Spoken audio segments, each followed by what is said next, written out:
Wait, space is throwing snow cones at us? Kinda.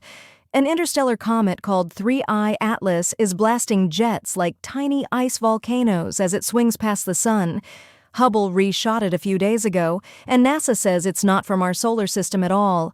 It'll cruise by Earth on December 19th at about 170 million miles. Safe, but close enough for telescopes. Think about that.